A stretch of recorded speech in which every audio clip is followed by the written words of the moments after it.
नमस्कार दोस्तों, आप सभी का स्वागत है मेरे YouTube चैनल यानी कि GK trick smart learn with fun guide, जहाँ पे आप सीखते हैं एक टॉपिक विदाउट एनी स्ट्रेस की। और फ्रेंड, आज का टॉपिक है जाने मुख्य संविधान संशोधन। जी हाँ, बहुत ही ज़्यादा इंपॉर्टेंट टॉपिक ये रहता है। एग्जाम्स में अक्सर इससे क्वेश्चंस पूछे जाते हैं। बहुत ज़्यादा ये टिपिकल जो है टॉपिक रहता है, बट हम इसको यहाँ पे याद करेंगे बहुत ही बेहतरीन तरीके से, लेक्चर मोड के साथ और बहुत सारी ट्रिक्स के साथ। तो दोस्तों बने रहिए मेरे साथ इस वीडियो के एंड तक। और जी हाँ, यदि आप नए हैं इस चैनल में तो प्लीज़ इसको सब्सक्राइब करिए, लाइक करिए और शेयर करिए, जो आप बिल्कुल भी नहीं करते हैं।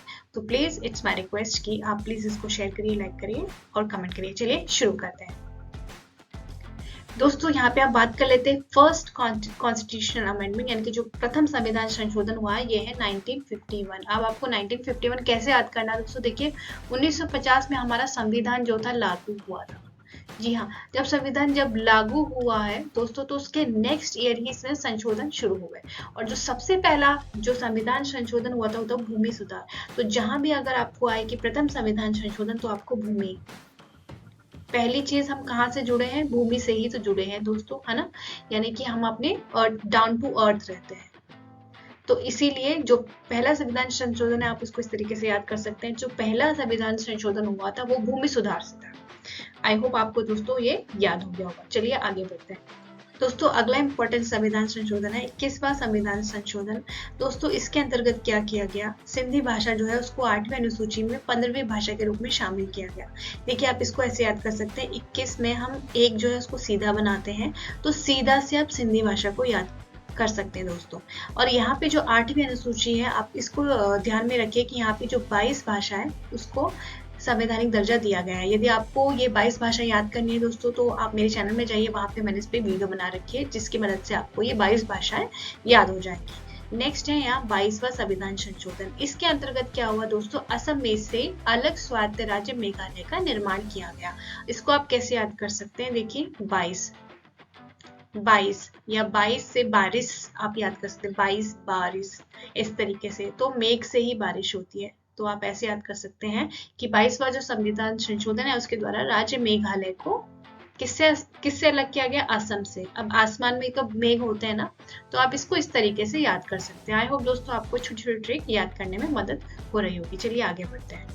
24वां संविधान संशोधन दोस्तों, इसके अंतर्गत क्या हुआ? संसद को अधिकार है कि वह किसी भी हिस्से का मूल अधिकार, चाहे वो मूल अधिकार हो, संशोधन कर सकती है। सीधे तौर पे देखें तो हम मूल अधिकार में संशोधन कर सकती है।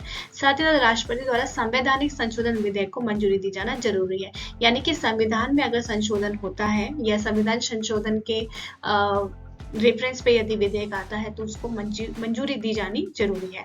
अब 25वां संविधान संशोधन, ये बहुत ही ज्यादा इंपॉर्टेंट है दोस्तों। ये एग्जाम्स में अक्सर पूछा जाता है। हायर एग्जाम्स की बात करूँ, जैसे कि यूपीएससी लेवल या स्टेट पीसीएस लेवल, तो वहाँ पे आपको एक क्वेश्चन देखने की पूरी संभावना है। देखिए, अनुच्छेद 29 ख और ग में वर्णित निदेशक तत्वों को प्रभावी करने के लिए बनाए गए किसी भी विधि को इस आधार पर चुनौती नहीं दी जा सकती कि वह अनुच्छेद 14, 19 और 31 को उल्लंघित करती है। यानी कि यहाँ पे जो फंडामेंटल राइट है, यानी कि यहाँ पे डीपीएसपी की बात की गई है दोस्तों। जो संविधान संशोधन, जो अनुच्छेद 29 ख और ग है, ये सीधे सीधे आय के समान वितरण पे, आय का जो समान वितरण है उससे संबंधित है दोस्तों। यदि आय के समान वितरण को लागू करने के लिए या उनको प्रभावी बनाने के लिए कोई भी विधि बनाई जाती है, तो उसको इस तौर पे नहीं खारिज किया जा सकता कि वह जो हमारे जो मौलिक अधिकार है 14, 19 और 31 को ओवरलैप कर रही है। सीधी सीधी बात है दोस्तों। यानी कि यहाँ पे अनुच्छेद 29 ख और ग को वरीयता दी गई है, किस पे? हमारे जो मौलिक अधिकार है। तो ये थोड़ा सा ट्रिकी है, बट आप इसको एक दो बार देखेंगे तो आपको याद हो जाएगा। इसलिए बहुत ज्यादा इंपॉर्टेंट है, क्योंकि दोस्तों देखा जाता है तो मौलिक अधिकार सबसे ऊपर है, पर यहाँ पे डीपीएसपी को लागू करने के लिए और आय के समान वितरण को लागू करने के लिए यदि ऐसी विधि बनाती है, राज्य ऐसी विधि बनाता है, तो उसको हमेशा जो हमारे मौलिक अधिकार है उस पर वरीयता दी जाएगी। तो चलिए आगे बढ़ते हैं दोस्तों। यहाँ पे जो नेक्स्ट अमेंडमेंट है वो है 35वां और 36वां। ये बहुत ज्यादा इंपॉर्टेंट है, अक्सर एग्जाम्स में इसको पूछा जाता है। देखिए, 35 और 36 सिक्किम से रिलेटेड है। सिक्किम को आप इस तरीके से याद करिए, किम पीछे कम के मारा तो काम से आप याद कर सकते हैं कि 35 की एज तक सबको अपने काम लगभग कि how to be financially independent, सबको अपने काम पता चल जाते हैं दोस्तों, है ना। तो देखिए सिक्किम को सबसे पहले भारतीय संघ का सहयोगी राज्य बनाया गया। यहाँ पे आप ये चीज को याद रखिए कि सहयोगी राज्य, क्वेश्चन अक्सर पूछा जाता है कि कौन से संविधान संशोधन के अंतर्गत सिक्किम को भारतीय संघ का सहयोगी राज्य बनाया गया। यहाँ बात हुई है सिर्फ सहयोगी राज्य की, जबकि यहाँ पे पूर्ण राज्य का दर्जा कब दिया गया दोस्तों, 36वां संविधान संशोधन। जी हाँ, यानी कि 35 में सिर्फ और सिर्फ सहयोगी राज्य बना, जबकि 36वां जो संवैधानिक संशोधन था उसके अंतर्गत वह एक पूर्ण राज्य बन गया। तो ये always it's very important question to be asked in your exams. चलिए आगे बढ़ते हैं दोस्तों। यहाँ पे बहुत ज्यादा इंपॉर्टेंट है 42वां संविधान संशोधन 1976। ये इसलिए इम्पोर्टेंट है क्योंकि इसको बोला जाता है मिनी कॉन्स्टिट्यूशन।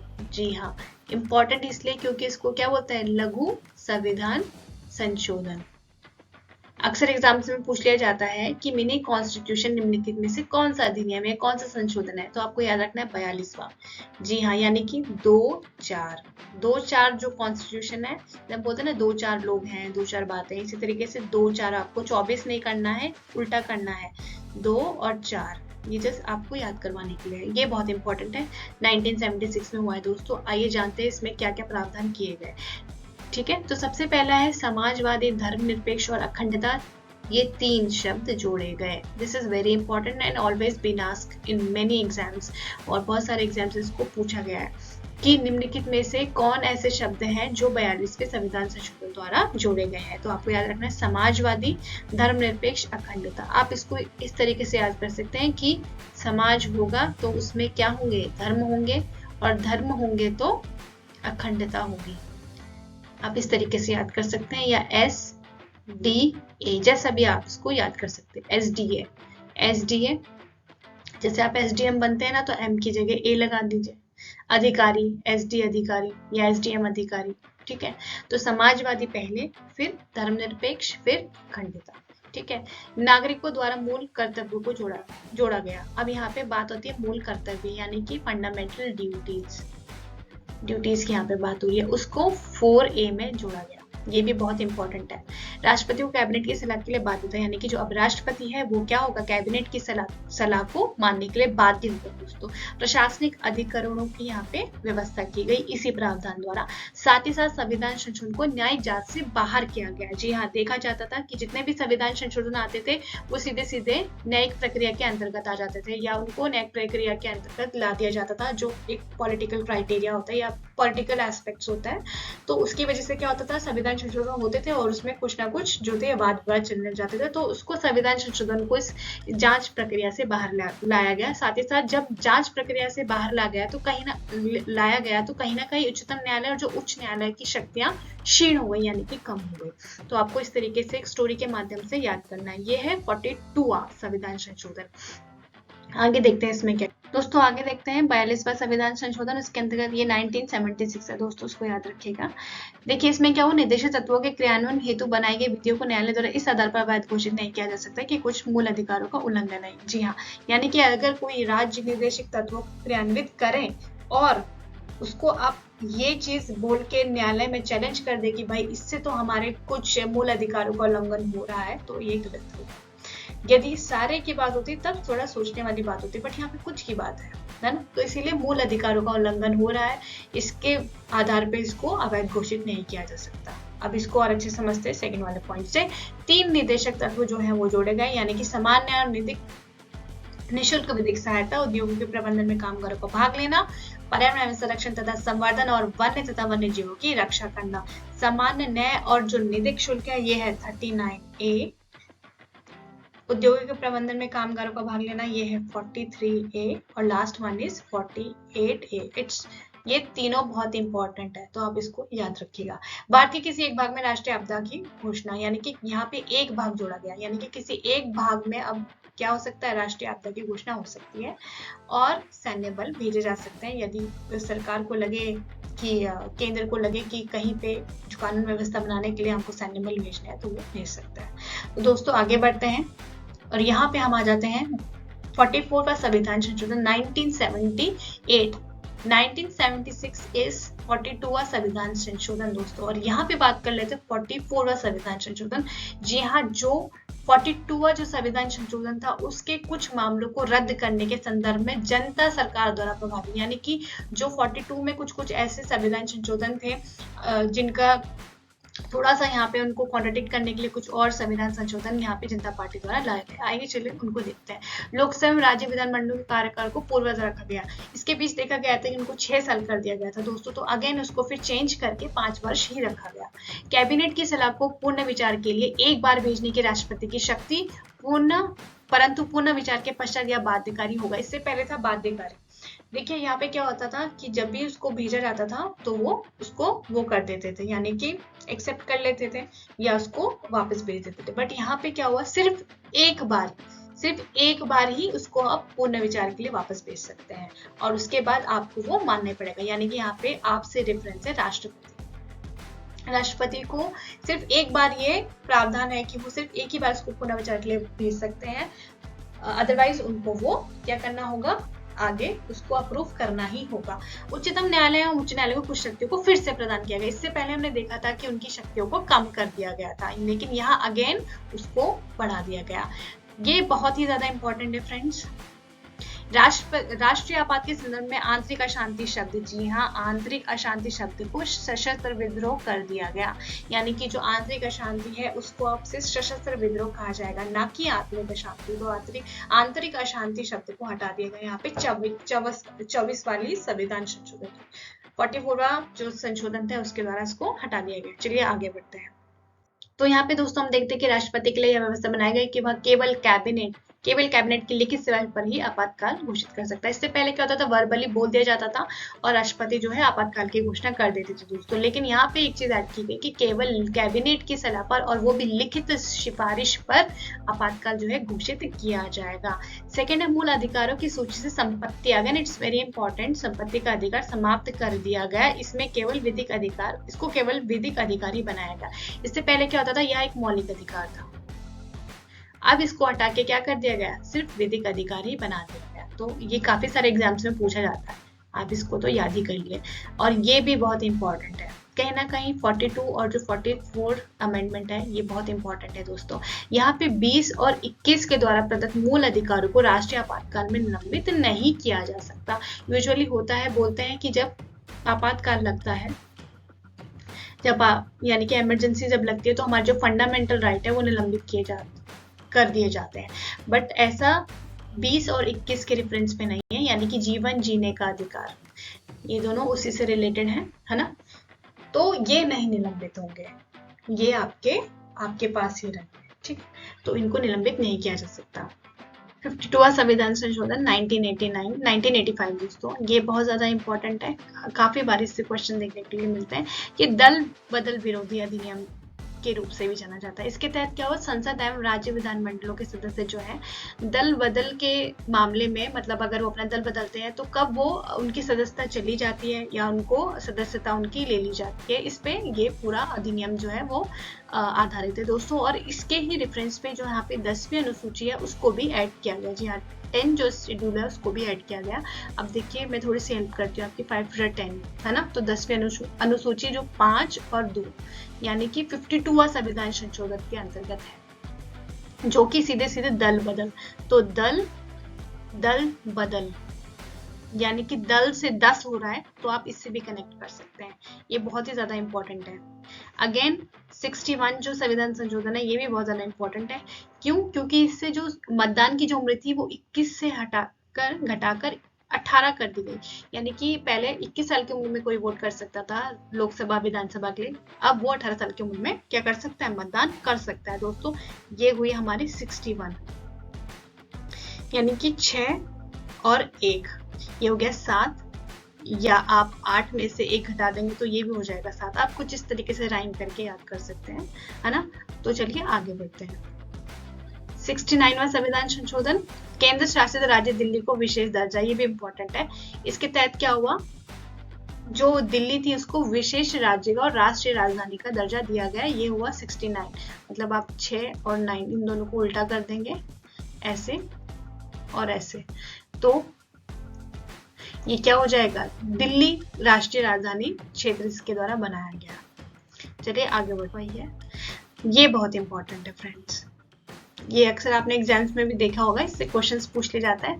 ये हुआ 73 और ये हो गया 74, अगेन 73 और 74, ये हुआ हमारा गांव एक तरीके से, और ये हो गया शहर, मैंने जिस तरीके से याद करा। देखिए ये हुआ 19, आप गांव जाना पसंद नहीं करते हैं तो 9 कर रखा है, और इसी को हमने एज इट इज उतार दिया। 1992 में दोनों हुए हैं। देखिए 73 के तहत क्या हुआ, पंचायती राज संस्थाओं को संवैधानिक स्थिति एवं सुरक्षा प्रदान की गई। जी हाँ, इससे पहले इसको संवैधानिक दर्जा नहीं दिया गया था, बट इस संविधान संशोधन के बाद उनको संवैधानिक दर्जा दिया गया। साथ ही साथ मैंने बोला ना 9 तो नवी क्या जोड़ेगी, नया भाग 9 जोड़ा गया, जिसके तहत पंचायत उसको नाम दिया गया, एवं 11वीं अनुसूची जोड़ी गई। जी हाँ, 9 कितनी बार है, 2 बार, तो एक, तो क्या बन गया 11वीं अनुसूची जोड़ी गई, जिसके तहत इनके 29 कार्यों को जोड़ा गया। अगेन 73 1992 जो अमेंडमेंट था, इसके द्वारा जो पंचायती राज संस्थानों को संवैधानिक दर्जा दिया गया, साथ ही साथ उसमें जो नया भाग जोड़ा गया वो 9 जोड़ा गया, और 11वीं अनुसूची जोड़ी गई, जिसके अंतर्गत 29 इनके जो कार्य है उन मदों को जो कार्य है उनको जोड़ा गया, कार्य मदें जोड़ी गई। अब बात कर लेते 74वां। जी हाँ, यहाँ पे और पंचायत नाम दिया गया, ये तो बहुत ही इंपॉर्टेंट है, पंचायत नाम दिया गया, यहाँ पे नगर पालिकाएं नाम दिया गया। शहरी स्थानीय निकाय को संवैधानिक स्थिति एवं सुरक्षा प्रदान की गई। इस उद्देश्य के लिए संशोधन में नया भाग 9 जोड़ा गया, 9A या 9 क, यहाँ पे तो सिर्फ 9 था, और इसी के एक क्लॉज में 9 सब क्लॉज A जोड़ा गया, जो कि नगर पालिकाएं थी। यहाँ पे पंचायत और नगर से नगर पालिका याद करेंगे। इसको 12वीं एक बढ़ा देंगे तो 11 से यहाँ पे हो गया 12, और इसको 18 कार्यात्मक, इसमें जो 18 कार्य थे वो जोड़े गए। मतलब इनके क्या क्या कार्य, अगर इनको जो राज्य विधानसभा है वो अप्लाई करने को देखे तो 18 कार्य की इनकी सूची दी गई थी। चलिए आगे बढ़ते हैं, ये बहुत इंपॉर्टेंट दोस्तों, उसको आप जरूर याद करिएगा। 77वां संविधान संशोधन, अगर इसमें सरकारी नौकरियों में अनुसूचित जाति एवं जनजाति के लोगों को प्रतिनिधि के लिए आरक्षण व्यवस्था की गई। इस संशोधन में उच्चतम न्यायालय द्वारा प्रतिनिधि के संबंध में दिए गए निर्णय को समाप्त कर दिया गया। बस इसको आपको इतना इंपॉर्टेंट नहीं है, ये आप नहीं भी याद करेंगे तो चलेगा, बट फिर भी आप इसमें देख लीजिए कि यह अनुसूचित जनजाति और अनुसूचित जातियों के लिए सरकारी नौकरियों में आरक्षण, पदोन्नति यानी कि प्रमोशन में आरक्षण से संबंधित है। 82वां संविधान संशोधन 2000। दोस्तों इसमें क्या था, अनुसूचित जाति जनजाति के पक्ष में या व्यवस्था की केंद्र एवं राज्य लोक सेवा में आरक्षण पद्धति के मामले के मसले पर अंक एवं योग्यता में छूट के ऊपर, सीधी सी बात है, इसमें बोला गया कि यदि अंक उनके कम है तो उनको उससे छूट प्रदान की जाएगी पदोन्नति के मामले में। ठीक है। 84वां संविधान संशोधन, again it's very important, Lok Sabha एवं राज्यसभा की जो सीटें हैं 25 वर्ष के लिए निर्धारित की गई, यानी कि 2026 तक जितनी राज्यसभा की सीटें बोली गई हैं वो एज इट इज ही रहेंगी टिल 2026 तक। दूसरे शब्दों में लोकसभा एवं विधानसभा की सीटें 2026 तक नियत ही रहेगी, जितनी अभी है वही रहेगी। चलिए आगे, 46वां संविधान संशोधन 2002। दोस्तों इसके अंतर्गत क्या हुआ कि जो नया अनुच्छेद है किस का, यानी कि 21A के अंतर्गत राज्यों को 6 से 14 वर्ष तक के बच्चों के लिए निःशुल्क प्रारंभिक शिक्षा व्यवस्था करनी चाहिए, यानी कि अब यह मूल अधिकार बना दिया गया, फंडामेंटल राइट बना दिया गया कि जो 6 से 14 साल के बच्चे हैं उनको जो राज्य है वो शिक्षित करेगा, ये उनका फंडामेंटल राइट है। यदि इसके लिए वो न्यायालय में जाते हैं तो इसको एक्सेप्टेंस हर हाल में मिलेगी। निर्देशक तत्वों की बात करें तो इसमें 45 की विषय वस्तु, जो अनुच्छेद 45 है उसकी विषय वस्तु बदली गई, क्योंकि पहले वह इसमें था, ये जो क्लॉज था वो इसमें था, बट उसको चेंज करके यहाँ पे क्या कर दिया गया, सभी बच्चों के लिए 0 से 6 या नवजात शिशु से 6 तक की जो वर्ष की आयु के जितने भी बच्चे हैं उनको निःशुल्क शिक्षा जो है वो राज्य उपलब्ध कराएगा। फिर इसके तहत एक और चीज आप देखिए कि अनुच्छेद 51 क के तहत नया मूल कर्तव्य जोड़ा गया। जी हाँ, जो हमारे फंडामेंटल ड्यूटीज है उसको जोड़ा गया, पहले यह कम थे अब ये 11 है। इसमें यह जोड़ा गया कि प्रत्येक नागरिक का, भारतीय नागरिक का यह कर्तव्य होगा कि वह अपने बच्चों को, चाहे वह उसके माता पिता हो या अभिभावक हो, यानी कि चाहे वो गोद लिया हुआ बच्चा हो या उनके जैविक माता पिता हो, 6 से 14 वर्ष के बच्चों की उम्र तक के लिए शिक्षा उपलब्ध कराना यह उनका क्या होगा, मौलिक कर्तव्य होगा। चलिए आगे बढ़ते हैं। 89वां संविधान संशोधन, इसके तहत क्या हुआ दोस्तों, ये भी बहुत इंपॉर्टेंट है। 2003 के तहत इस संविधान संशोधन अधिनियम द्वारा राष्ट्रीय अनुसूचित जाति एवं जनजाति आयोग को 2 अलग भागों में विभाजित कर दिया गया। इससे पहले ये एक भाग में थी दोस्तों, इसके बाद इसको अलग किया गया, राष्ट्रीय अनुसूचित जाति आयोग बनाया गया, साथ साथ राष्ट्रीय अनुसूचित जनजाति आयोग को भी बनाया गया। दोनों ही आयोगों में इनके एक अध्यक्ष होंगे, एक उपाध्यक्ष होगा, साथ ही साथ 3 इसके अन्य सदस्य होंगे। ये थोड़ा यूपीएससी लेवल का क्वेश्चन है, बट स्टिल आप इसको याद कर सकते हैं। 91वां संविधान संशोधन दोस्तों, अगेन इट्स वेरी इंपॉर्टेंट, आइए जान लेते हैं इसके अंदर क्या क्या प्रावधान किए गए हैं। दोस्तों इसके अंतर्गत मंत्रिपरिषद के आकार को निश्चित कर दिया गया है, ठीक है, यानी कि जो मंत्रिपरिषद का आकार है वो एक निश्चित आकार होगा। साथ ही साथ कहीं ना कहीं दल बदल कानून को भी इसमें मजबूती प्रदान की गई है। देखिए, केंद्रीय मंत्रिपरिषद में प्रधानमंत्री समेत, यानी कि जो प्रधानमंत्री है, साथ ही साथ उसके जो मंत्री हैं, उसकी अधिकतम संख्या कितनी होगी, यह होगी सिर्फ 15%, और यह 15% होगा जो लोकसभा की अधिकतम संख्या है। यानी कि लोकसभा की अधिकतम संख्या का 15% जो होगा, जो संख्या आएगी उस संख्या में ही प्रधानमंत्री समेत उसके मंत्रियों की संख्या होगी। साथ ही साथ संसद के किसी भी सदस्य को यदि दल बदल के आधार पर दोषी पाया गया तो उसको भी अपने पद से इस्तीफा देना होगा या हटना होगा। ये बात तो हुई थी केंद्रीय मंत्री या लोकसभा की बात की। अब यहाँ राज्यसभा की बात है। राज्य में मुख्यमंत्री समेत मंत्रियों की अधिकतम संख्या विधानसभा की संख्या के कुल सदस्य की 15% से अधिक नहीं होगी। अगेन यहाँ पे जो है वो 15% की बात होगी, किंतु राज्यों में मुख्यमंत्री समेत न्यूनतम संख्या 12 से कम नहीं होगी। यानी कि अगर राज्य की बात करें तो वहां पे यदि मुख्यमंत्री हैं और उसके जो मंत्री हैं उनकी संख्या न्यूनतम 12 नहीं होगी, 12 से अधिक होगी, और अधिक कितनी होगी, 15% से अधिक नहीं होगी, और जो 15% है वो विधानसभा की कुल सदस्यों की संख्या का है। आई होप आपको ये क्लियर हो गया होगा। राज्य विधानमंडल में अगेन अगर कोई भी सदस्य दल बदल के आधार पे दोषी पाया जाता है तो उसको अपने पद से इस्तीफा देना होगा। चलिए आगे बढ़ते। 97वां संविधान संशोधन 2011 दोस्तों, इसके अंतर्गत क्या हुआ, जो सहकारी समिति थी उनको संवैधानिक दर्जा प्राप्त किया गया, ये इंपॉर्टेंट है। साथ ही साथ इसमें कुछ बदलाव किए गए, इसको मौलिक अधिकार बना दिया गया, यानी कि जो सहकारी समिति है वो एक मौलिक अधिकार बन गई। और राज्य की नीति में सहकारी समितियों को बढ़ावा देने के लिए एक नया नीतिशक तत्व का समावेशन किया गया। साथ ही साथ सहकारी समितियों नाम से एक नया भाग जो कि 9ख संविधान में जोड़ा गया। दोस्तों 101वां जो संविधान संशोधन 2014 था, ये अगेन वेरी इंपॉर्टेंट। इसमें क्या हुआ, जो जीएसटी है उसको लाया गया, उसके लिए प्रशस्त किया गया माल और वस्तु और सेवा कर केंद्र और राज्य सरकार द्वारा लगाए जा रहे अप्रत्यक्ष करों की जगह लेगा, यानी कि जो अब नया टैक्स है वो आ गया था, यानी कि जीएसटी। 102वां संविधान संशोधन अधिनियम 2014 दोस्तों, इसके अंतर्गत क्या किया गया, जो राष्ट्रीय पिछड़ा वर्ग आयोग को संवैधानिक दर्जा प्रदान किया गया, जो 1993 में संसद के अधिनियम द्वारा स्थापित किया गया। यानी कि इस प्रावधान द्वारा राष्ट्रीय पिछड़ा वर्ग आयोग को एक संवैधानिक दर्जा दिया गया।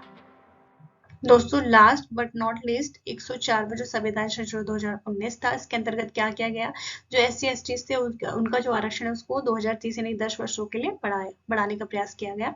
और इसके अंतर्गत जो है इम्पोर्टेंटली ये है कि जो 2 एंग्लो इंडियन के सीट्स रहती थी दोस्तों उसको हटा दिया गया, जो 2 सीट्स का प्रावधान रहता था उनको संसद विधेयक द्वारा हटा दिया गया एंग्लो इंडियंस का। तो दोस्तों ये थे इम्पोर्टेंट संविधान संशोधन। आई होप आपको इससे काफी हेल्प हुई होगी दोस्तों। अगर आपको मेरी वीडियो अच्छी लगी है या ये जो पूरी सीरीज हमने कंप्लीट करी है संविधान संशोधन की, अगर आपको अच्छी लगी तो प्लीज कमेंट करिए, लाइक करिए, शेयर करिए, और do not forget to subscribe my channel. It's me ending this video. मिलते हैं दूसरी वीडियो के साथ जल्दी, तब तक के लिए हंसते रहिए, मुस्कुराते रहिए और वीडियो देखते रहिए।